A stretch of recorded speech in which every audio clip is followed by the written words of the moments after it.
beef with Back to the Future, okay, is that the last third is too long.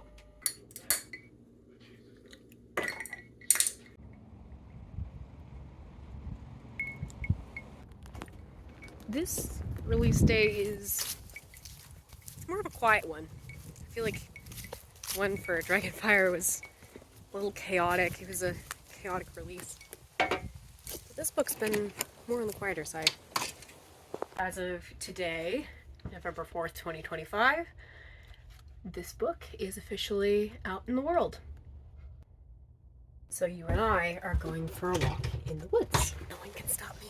Last time, filming a little video and walking around was very pleasant. So I wanted to do it again. So why 2 books in 1 year? 2 books in 1 year because I wanted to see if I could be Brandon Sanderson. No, it's only a tiny bit that I wanted to be Brandon Sanderson. I had everything basically ready to go on time for this book. And it seemed suitable to race it. I thought, why not? And then I can get around to all the other book projects I want to work on. After this book, I can get into working on Skyboats some more. There's so many people excited for Skyboats. It is insane how many people are excited about Skyboats, even though they barely know a thing about it. And there's so many other books. There's so many things I want to work on. I want to try graphic novels. I want to hire a really, really cool illustrated cover for Skyboats. I want to write novice. I want to write more of my passion project. The future is full of riches. So I'm going to sit right over here. So everything in between has been a long time in the making overall. And not because I wanted to make a book out of it originally, but because it's basically a compilation of experiments. I'd call it Silly Symphonies a couple times because I'm an animation geek. So Disney's Silly Symphonies were basically a series of short films that exist because Disney was pushing the boundaries of what animation could do at the time, and basically every single one of those videos was some kind of experiment. And I've studied the Silly Symphonies quite a bit because they are so interesting. This book is my Silly Symphonies. I started writing the first ones before Robbing Centaurs was even a thing. I think I've told this story a few times, so if I'm reiterating, I wrote the first stories before Robbing Centaurs was even a thing, before Wick and Archer were even real characters. I had these 2 little voices talking in my head, and they were always sassing each other. I think it's because I was reading a lot of Derek Landy at the time, and Derek Landy writes fantastic sassy dialogue. Way better than I do.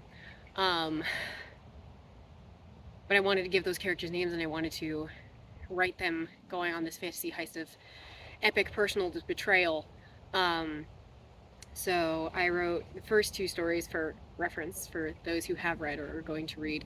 The 2 original stories were Remembering and Younger Me. I got 2 random prompts from a book that I had full of writing prompts that was teaching how to write a novel. I haven't used that book in years, but it's so fun. I wrote those stories to prove that I could pin that dynamic down on paper. And it went pretty well. So then I wrote a book. And while I was writing the book, I was thinking about the sequel that I wanted to write, where things happen in Archer's home city, my Seraph boy's home city. And at the time, I knew he would be so lonely there, and he would want to fight with everybody all the time, but at the same time, he has always wanted more than just the abrasiveness and the fighting and all the drama. So I wrote a few different stories thinking about it, kind of in anticipation for world saving. I wrote some stories about Archer being with his parents and with his brother, who went through a half dozen names before he had a real name. His name used to be Omen.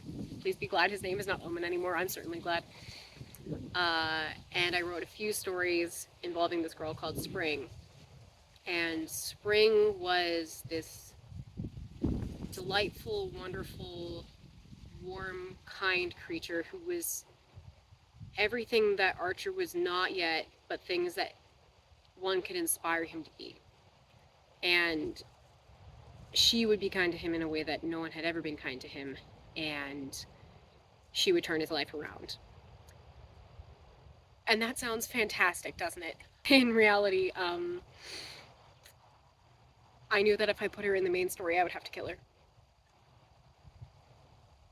The only way for her to exist in the main story would be if she died.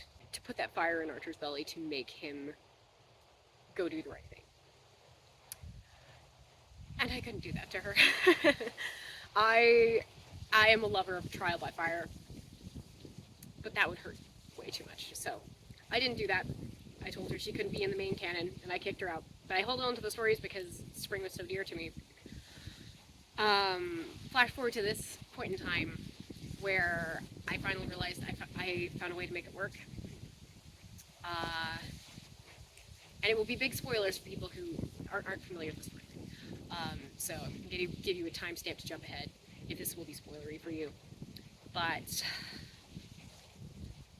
I realized that I could write about Archer before, when he still lived at home, and then he and Spring would go through something and they wouldn't talk to each other for a really long time.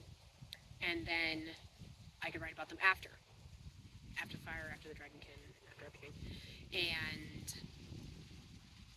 in that context, there would be so much better healing and growth, and they would be better for each other. So that is a story I want to write somewhere in the future. It will be like the true epilogue of the Scorch series, and it will be wonderful, and I'm looking forward to it.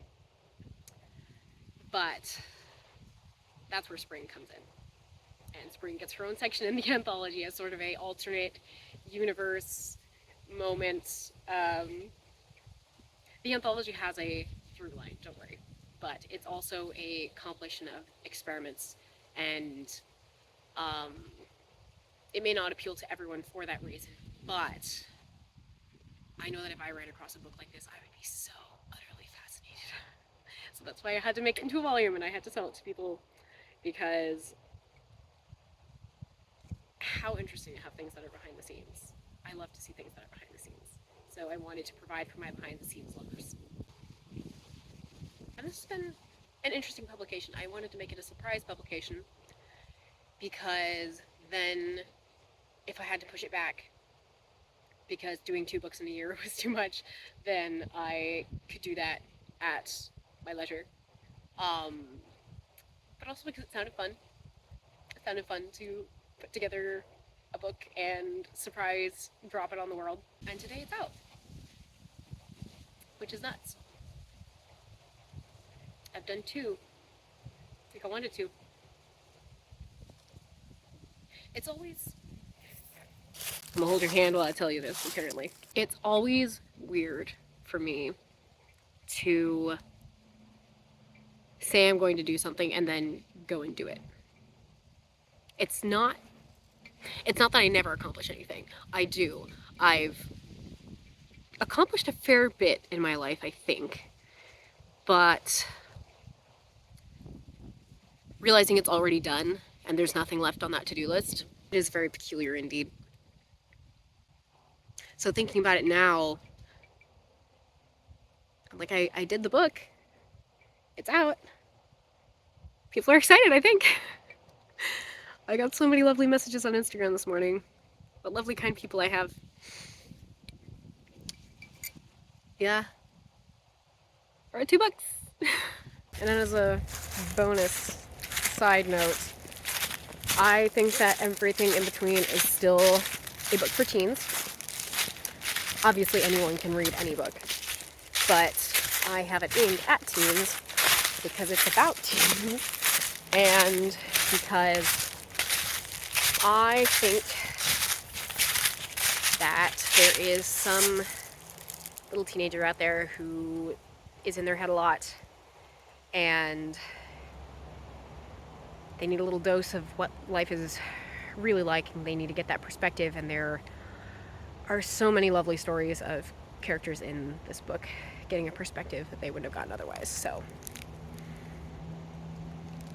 think that your teams are gonna like it.